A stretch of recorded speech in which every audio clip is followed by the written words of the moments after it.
Hi guys, this is for anybody that missed today, Tuesday, October 27th, or that needs a refresher. I'm just going to go through what we did in class if you missed it, okay? So today our goal is to try to start talking about what parts of the cell are called. We call those organelles, and hopefully being able to talk about some of the different parts within the cell, okay? Notice how there is no homework. Woo! However, since you missed class, if you did miss class, you're going to want to make sure you finish out this video and do what I'm telling you to do in the video so that you're caught up with what we did in class, okay? Also, you will need coloring supplies starting Thursday. We're going to be coloring Thursday and Friday this week, okay? And really, really important, if you're here at school, you will get a copy of the coloring. So if you're an A or Schedule A or B person, you're going to get a copy. However, if you're not, or you missed today, then you're going to need to do one of two things. You're either going to have to go into Google Classroom, and you know what? I think I'm sharing, but okay, yeah. I'm going to Google Classroom and click on where it says this week on Thursday and Friday, and click on Animal Plant Cell Coloring Sheets. This is the sheet that you want to print off.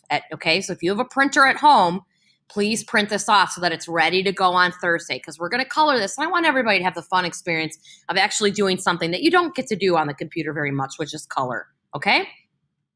If you don't have a printer, no worries, but you do need to do this by Thursday. If you don't have a printer, you're going to need to go to school. Maybe ask if a parent or somebody can drive you or ride your bike or walk. But basically, if you go to the front of the school, here's a picture. You go and you enter the front doors, they will be open, and there's this little hallway inside, and there'll be a cart right by the door that says 6th grade remote learner science, and underneath is a worksheet, and you'll notice on the front has the directions, on the back has a picture of a cell that you're going to be coloring. So please, please, please, if you are remote, you need to come to the school and get one of these. You either get one of these or you print them off, okay? That's going to be starting Thursday, so you need coloring supplies and your coloring sheet on Thursday, okay? All right, let's talk about what we're going to do today. Today, we're going to learn about some of the things inside a cell. So let me get to the right spot here. Okay, so what you want to do is open up this bottom part. So here's today, Tuesday. It says complete only the red parts of this chart. You're going to want to open that up and click on it, okay? You are not turning this in, but what we did during class is we took notes on just the red part, okay? So I'm going to take you through that right now, okay? All right, so what I'm going to take you through is this part right here, the cell organelle information. All you have to do right now is just listen. You don't have to open it up. In fact, I would just recommend that you have this ready to go and that you're listening. And I'll tell you when you stop and enter information. Okay, here we go. All right, so far we have learned these following things. We've learned that all living things have cells. We've learned that some living things have only one cell and are really tiny. Okay, and then other things have many cells, like us, or plants, or animals, right? We also have learned that your cells can look very different on the outside depending on their type, right? In the gizmo yesterday, we looked specifically at all these different kinds of cells, right? And we found out that most of them are eukaryotic cells, right? Eukaryotic cells are generally a little bit larger. They got a lot of stuff inside of them. So yesterday when you looked inside of cells and they were all labeled with different kinds of parts, right? Those were eukaryotic cells. So they're a little more complex. That's the kind of stuff that plants and animals have. They also had this middle central part called the nucleus, which is going to be really important and we're going to talk about today.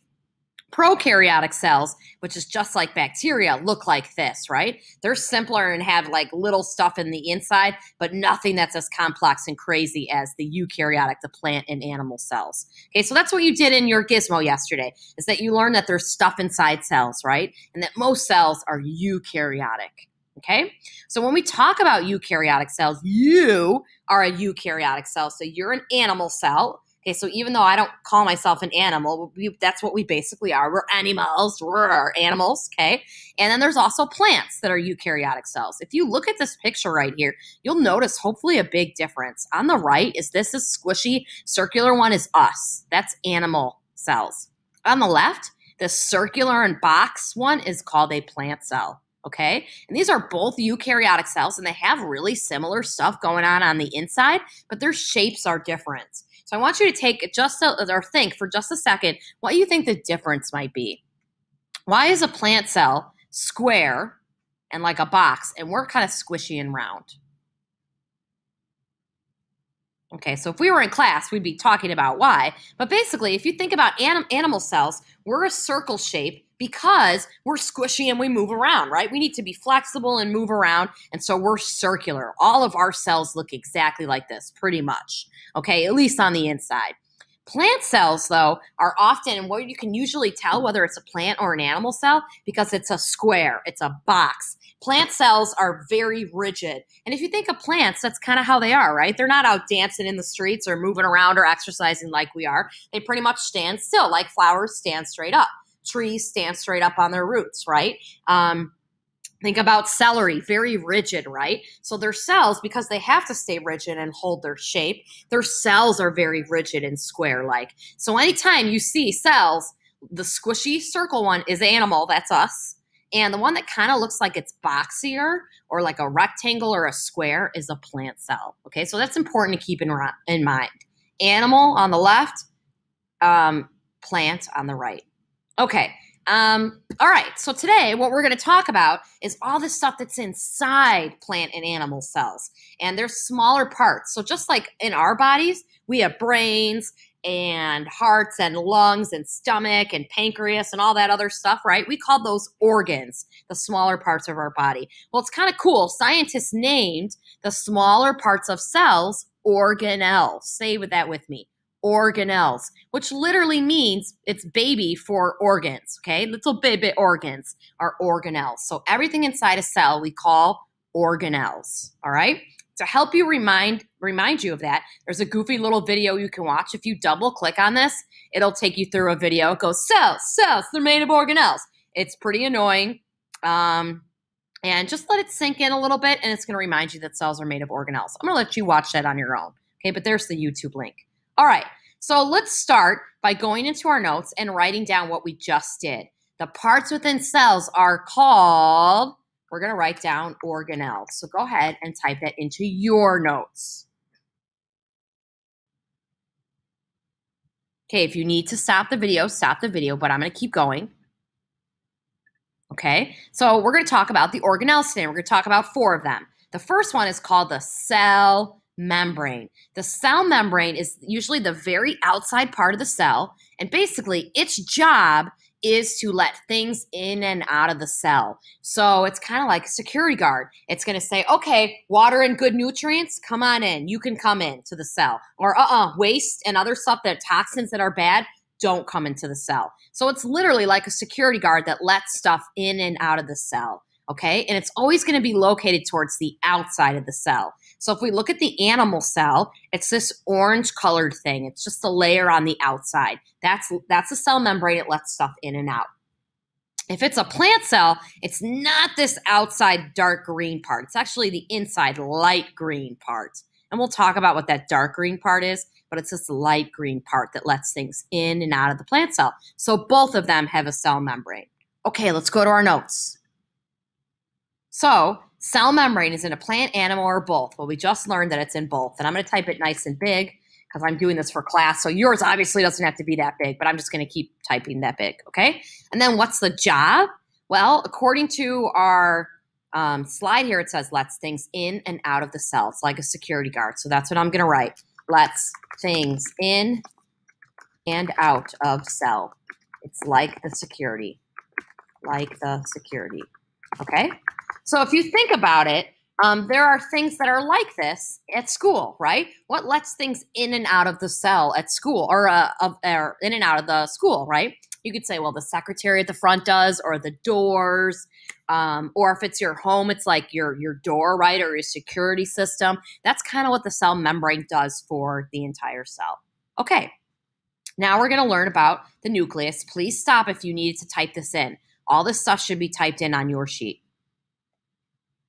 Okay, let's talk about the nucleus. The nucleus is the boss, okay? Yesterday when you looked at your gizmo, usually the big thing that was darker that was inside all those cells, that was the nucleus, okay? So in the animal cell and the plant cell, it looks pretty similar. You just look for the round ball. It almost kind of looks like an avocado or some kind of melon, right? So this blue thing is the nucleus in the animal cell. Over here, this purple thing that kind of definitely looks like an avocado, except for it's purple, is the nucleus, okay? And the nucleus is a big deal. The job of the nucleus is to be the boss. So basically, the nucleus is in control of all the cell's activities. It knows what's going on. It directs cell's activities, makes sure everything is working how it's supposed to be. So it's truly the boss. It's kind of like our brain, right? We would not survive without our brain running our body's show. Same thing with the cell. The animal cell and the plant cell would not survive without the nucleus running the show. So the nucleus is important. Something else that's really important about the nucleus is that it has this really important stuff in it called DNA. And DNA stands for deoxyribonucleic acid. But basically, DNA is the stuff you hear a lot about on crime shows.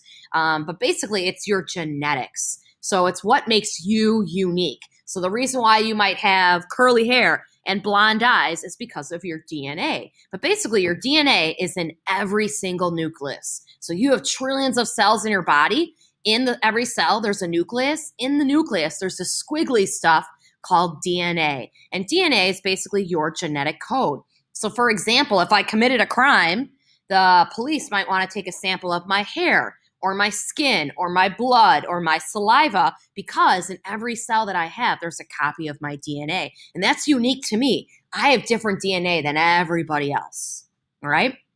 Sometimes we call that DNA. So if you look really, really closely, you can kind of see squiggles. It almost looks like somebody has bloodshot eyes right here. Kind of looks like spaghetti or squigglies inside the nucleus. That's what your DNA is. Sometimes we call it chromatin or chromosomes, okay? So that's really important. The nucleus is a big deal because it houses our DNA. Okay, so let's stop and let's go to the nucleus. The nucleus we said was in both, so we're going to write both down, okay? And the nucleus also is the boss.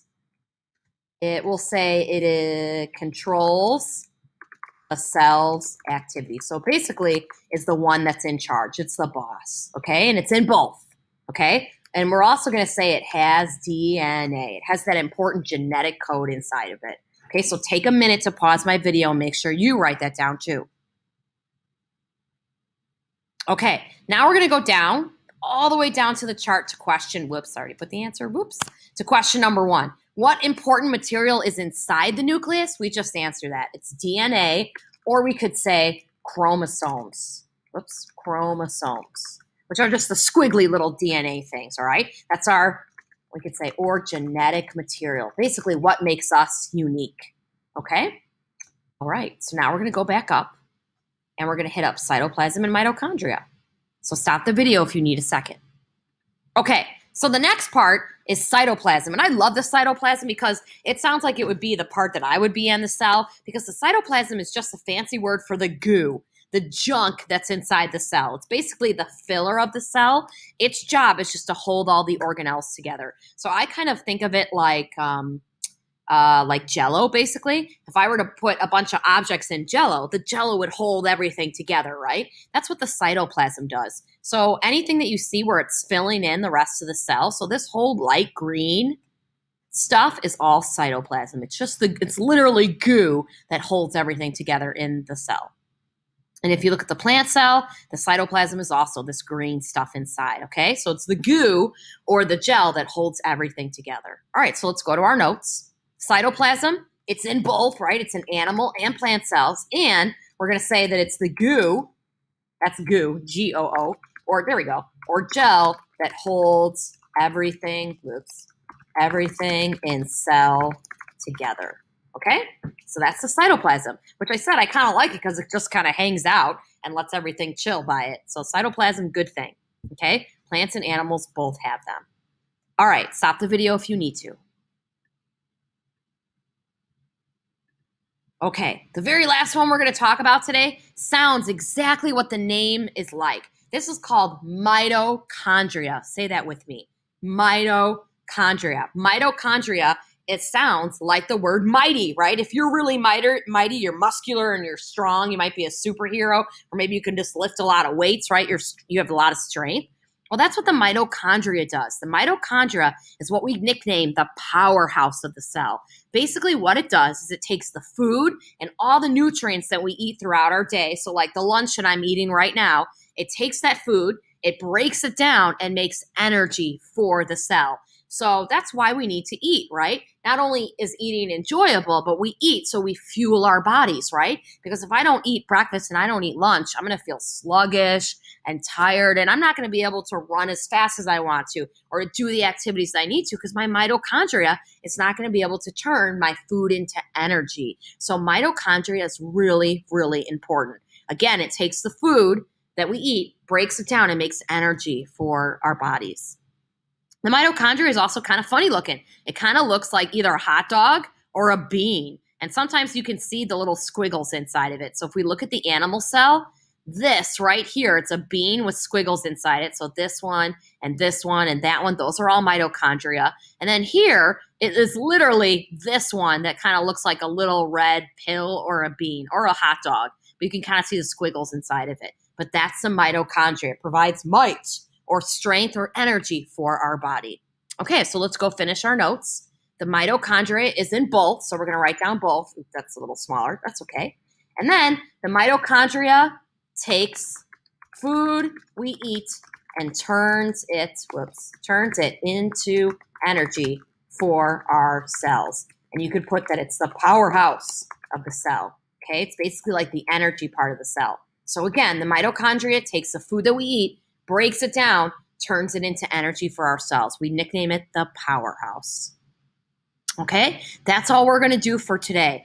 Don't have to turn this in. If you can tell, we're going to be taking some notes on a couple more things. But that's it. That's all we did in class today, and there's no homework. Don't forget coloring supplies and the coloring sheet for Thursday, okay? Have a great day, guys. Bye.